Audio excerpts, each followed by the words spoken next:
ঈদের পর থেকে শুধু মাংস খাচ্ছেন, মুখে আর স্বাদ লাগছে না? তাহলে আজকের স্পেশাল ভিডিওটা আপনার জন্য। হ্যালো এভরিওয়ান, কেমন আছো সবাই? আশা করি ভালো আছো। তো তোমাদের দোয়ায় আমি আলহামদুলিল্লাহ অনেক অনেক ভালো আছি। আবারও চলে আসলাম মজাদার একটা রেসিপি নিয়ে। আমার রেসিপিটা যদি ভালো লাগে অবশ্যই আমার চ্যানেলটিকে সাবস্ক্রাইব করে আমার পাশে থাকবে, ফ্রেন্ডস এবং ফ্যামিলির সাথে ভিডিওটা শেয়ার করবে। আজকে আমি খুব স্পেশাল ভাবে শুটকি বোনা করব। তোমরা যারা যারা শুটকি পছন্দ করো তারা কিন্তু একবার হলো এভাবে ট্রাই করবে। আর এই শুটকি বোনাটা এতটাই মজা হয়, একবার খেলে মুখে লেগে থাকবে সারা জীবন। তোমার হাতের শুটকির প্রশংসা করবে সবাই। যারা যারা শুটকি পছন্দ করো না তাদেরকেও যদি একবার এইভাবে শুটকি রান্না করে দেওয়া হয়, বুঝতে পারবে না শুটকি খাচ্ছে না গরুর মাংস খাচ্ছে। আমি এইখানে রিডা মাছের শুটকি নিছি, তোমরা চাইলে যে কোনো বড় মাছের শুটকি নিতে পারো। শুটকিগুলোকে আমি টুকরো টুকরো করে কেটে নিচ্ছি। সাথে নিয়ে নিয়েছি 4 থেকে 5টা গোটা গোটা রসুন। গোটা রসুনের জন্যই আজকের এই শুটকি বোনাটা স্পেশাল হতে যাচ্ছে। এখন রসুনের খোসাগুলোকে উপর থেকে ফেলে দেব। রসুনগুলো চুলা হয়ে গেছে। এখন আমি শুটকি আর রসুনগুলোকে ভালো করে ধুয়ে পরিষ্কার করে নেব। পরিষ্কার করা হয়ে গেছে। এখন শুটকির উপরে 1 চা চামচ হলুদের গুঁড়ো দিয়ে মাখিয়ে রাখবো প্রায় 10 মিনিটের জন্য। শুটকি আর রসুনগুলোকে একটু সুন্দর করে মেখে নেব।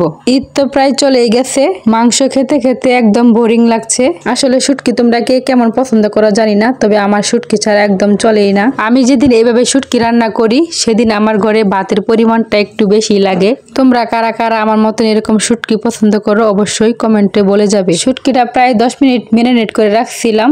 চলে আসলাম 10 মিনিট পর। চলো তাহলে রান্নাটা করা যাক। প্রথমে একটা প্যানে সামান্য পরিমাণ তেল দিয়ে দিব। তেলটা গরম হয়ে গেছে। এখন গোটা গোটা রসুন আর শুটকিগুলো দিয়ে লাল লাল করে ভেজে নেব। চুলার আঁচটা মিডিয়াম টু লো হিটে রেখে লাল লাল করে একটু সময় ধরে ভাজতে হবে। খেয়াল রাখতে হবে নিচে যেন লেগে না যায়। পুড়ে গেলে শুটকিটা গন্ধ করবে, খেতেও তেমন একটা ভালো লাগবে না। এই তো শুটকিটা লাল লাল করে ভাজা হয়ে গেছে। এখন আমি নামিয়ে নেব।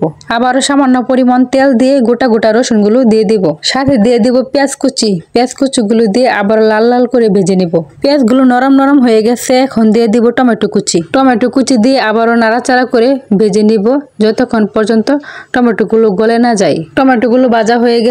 এখন দিয়ে দেব গুঁড়া মশলা, পরিমাণ মতো লবণ, 1 চা চামচ হলুদের গুঁড়ো, 1 চা চামচ মরিচের গুঁড়ো দিয়ে আবারও নাড়াচাড়া করে ভেজে নেব। ভাজা হয়ে গেছে। এখন সামান্য পরিমাণ পানি দিয়ে মশলাটাকে ভালো করে কষিয়ে নেব। মশলাটা কষানো হয়ে গেছে। ঢাকনা তুলে শুটকি আর রসুনগুলো দিয়ে দিব। শুটকিগুলো দিয়ে আবার একটু নাড়াচাড়া করে দিব। মশলা আর শুটকিগুলো কষানো হয়ে গেছে। এখন দিয়ে দিব পরিমাণ মতো গরম পানি। অবশ্যই কিন্তু গরম পানি দিতে হবে, তাহলে তরকারির টেস্টটা ভালো আসবে আর কালারটাও নষ্ট হবে না। এখন ঢাকনা দিয়ে ডেকে দিব শুটকিটা সিদ্ধ হওয়া পর্যন্ত।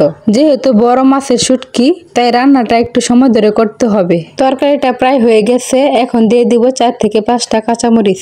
তরকারির পানিটা যখন শুকিয়ে যাবে তখন দিয়ে দিব সামান্য একটু জিরার গুঁড়া। সাথে দিয়ে দিব 1 ফালি লেবুর রস। আর লেবুর রসটা কিন্তু অবশ্যই দিতে হবে। এই লেবুর রসের জন্যই কিন্তু আজকে শুটকি বোনাটা স্পেশাল হতে যাচ্ছে। এই তো হয়ে গেছে আমার স্পেশাল শুটকি বোনার রেসিপি। এই শুটকি বোনাটা গরম ভাতের সাথে খেতে অনেক মজা লাগে। এই শুটকি বোনার সাথে আর কিচ্ছু লাগবে না, চোখ বুজে 2 প্লেট ভাত খেতে পারবেন। আমার এই শুটকি রেসিপিটা কেমন হয়েছে অবশ্যই কমেন্ট করে জানিয়ে যাবেন। আমার রেসিপিটা যদি ভালো লাগে অবশ্যই আমার চ্যানেলটিকে সাবস্ক্রাইব করে আমার পাশে থাকবেন। আজকের মতন এইখানেই বিদায় নিচ্ছি। দেখা হবে নতুন কোনো ব্লগে। সবাই ভালো থেকো। টাটা।